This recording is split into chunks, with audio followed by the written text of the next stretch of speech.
Շնորհակալ եմ, շարունակելով պարգևավճարների թեման, պարոն Փաշինյան, փաստորեն 3 միլիարդ դրամի պարգևավճար բաժանելով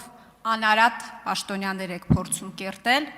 Իդեպ այսօր ֆինանսների նախարարն էլ առավոտյան հայտարարել էր, որ դա շատ խիզախ քայլ է եւ մեր սիրելի հայրենակիցները չպետք է զայրանան դրանից։ Գիտեք, վերջին օրերին լսելով այս արդարացումները, մեկնաբանումները, պարգևավճարների հետ կապված, ես մտածում եմ, թե հայ ազգը ոնց պետքա շնորհակալ լինի ձեզ, ոնց պետքա սրա տակից դուրս գա։ Ես առաջարկում եմ մարդա մի արիության մեդալ բաժանեք եւ մի 9 միլիոն դրամ էլ որպես խիզախության համար դրամական պարգևատրում։ Սա այսքան տխուր չէր լինի իհարկե, եթե նույն օրերին դուք չհայտարարեիք, պարոն Փաշինյան, որ մեր տատիկներին եւ պապիկներին, թոշակառուներին 10,000 դրամ չեք տալիս, որովհետեւ իրանք չգիտեն այդ 10,000 դրամը ոնց ծախսեն։ Հիմա քանի որ մեր կառավարությունը այստեղ է, ամբողջ կաբինետը այստեղ է, մարդա մի 7-8 միլիոն պարգևավճար են ստացել, ես առաջարկում եմ փոքր բրիֆ անենք եւ մեր տատիկներին, պապիկներին, ովքեր կքած են վարկերի տակ, պարտքերի տակ, կոմունալների տակ, թանկացումների տակ, բացատրենք, թե ինչպես կարելի է ծախսել 10,000 դրամը։ Ինչպես կարձագանքեք իմ այս առաջարկությանը եւ նաեւ հարց, ինչպիսի ճիքեր պահանջվեցին ձեզանից այդ խիզախ քայլին գնալու եւ տարեվերջին 3 միլիարդ դրամի պարգևավճար բաժանելու համար։ Շնորհակալ եմ։ Արդյոք կպատասխանի Հայաստանի Հանրապետության վարչապետ Նիկոլ Փաշինյանը, համեցեք։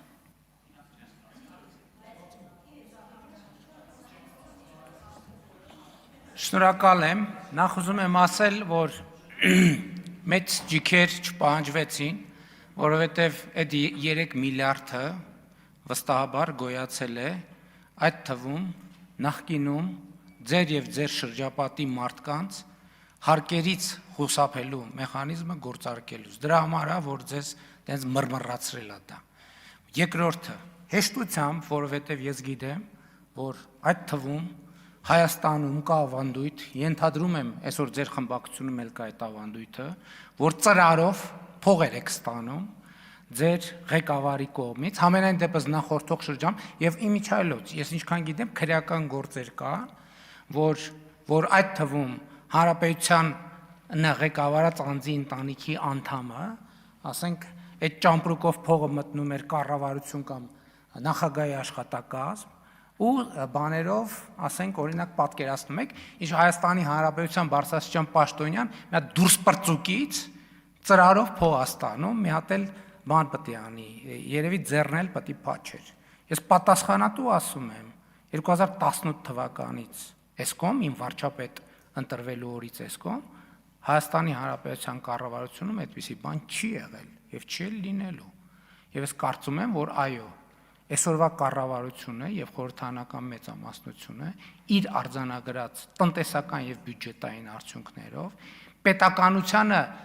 պետականությունը ամրացնելու իր ռազմավարությունը պետքա շարունակի։ Եվ այո, մեր պաշտոնյան չպետք է ենթակա լինի որևէ կողմնակի, բայց սովորել եք, հա, որ օլիգարխները դռները քացով տալով մտնեն պաշտոնյաների դուր, ոտերները կջարդենք։ Հələ թող մեկը պատշաճ հարգանքով չմոտենալ յուրաքանչյուր պետական օրգանի եւ պետական ինստիտուտի, ոտերները կջարդենք։ Երկրորդը թոշակառու տատիկների եւ պապիկների մասին։ 2018 թվականից մինչև օրս թոշակները բարձրացել են մի քանի անգամ տարբեր որոշումներով, նվազագույն կենսաթոշակը կրկնապատկվել է։ Այստեղ բարդությունը ես ուզում եմ մենք բարձ հասկանանք ինչի մեջ է,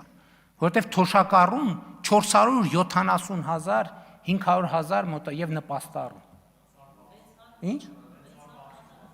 Նպաստառու եւ թոշակ, ես 2018-ի թիվն եմ ասում։ 660,000 մարդու մասին է խոսքը։ Եվ մենք թոշակառու տատիկներին ոչ թե 10,000, 100,000, 200,000, 500,000, 1 միլիոն դրամով ենք բարձրացրել Տիկին Ավանեսյան։ Առողջության ապահովագրության մասով Մենք այսօր 65 տարեկան եւ բարձր տարիք ունեցող թոշակառուներին միլիարդներ, տասնյակ միլիարդներ են ուղղել պետական բյուջեից, որպեսզի մեր սիրելի տատիկների եւ պապիկների հոգսերը հոգան։ Ընդ որում ծառայություններ, որ նրանք նախկինում անվճար երբեք չեն ունեցել, երբեք Հայաստանի պատմության մեջ։ Մենք երբ որ հետազոտել ենք այդ թվում մեր սիրելի տատիկների եւ պապիկների կարիքները, տեսել ենք, որ իրանց առաջին, երկրորդ, երրորդ, չորրորդ կարիքը առողջապահությունն է եւ մենք տասնյակ միլիարդներ ենք ուղղել դեպի առողջության ապահովագրություն։ Մենք անկախիկ առևտրից հետ վճարի համակարգով միլիարդներ ենք ուղղել դեպի թոշակառու մեր տատիկները եւ պապիկները, թիվը հիմա ծրագրի սկզբից մինչև հիմա, ասենք 32, այս տարի էլ ինչքանով ենք ավելացնել։ Այսինքն տասնյակ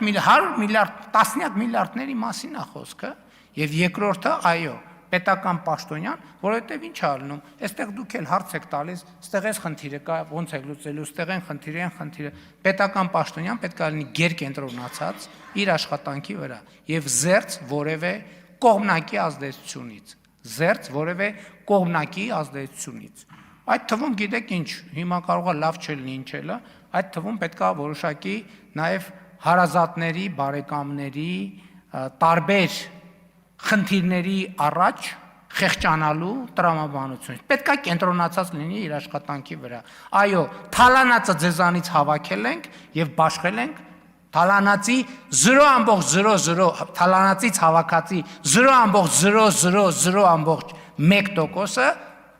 հավաքել ենք եւ բաշխել ենք, ուժեղացրել ենք, ներդրել ենք մեր պետական ապարատի վրա,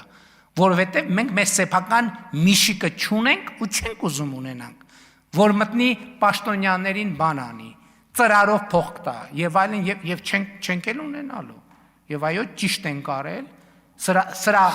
արդյունքի շահառուն Հայաստանի Հանրապետության քաղաքացին է։ Արձագանք։ Պարոն Փաշինյան, նախ առաջարկում եմ ավելի հանգիստ ոճով եւ տոնանությամբ պատասխանել հարցերին։ Այս ընթացքում ես կարդում եի, որ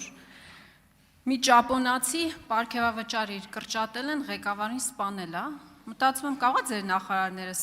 սամուրայներ են, դուք էլ քանի որ հայտնի կյանքեր փրկող եք,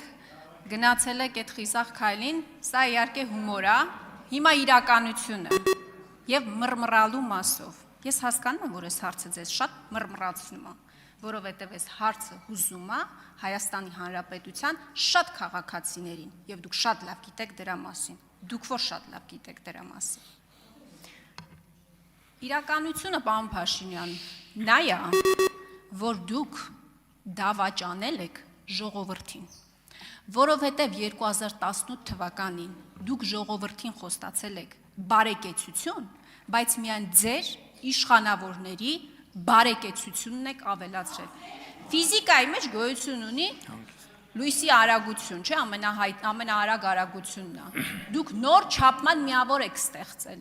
ձեր իշխանության հարստացման արագություն, լույսի արագությանը հավասարազոր։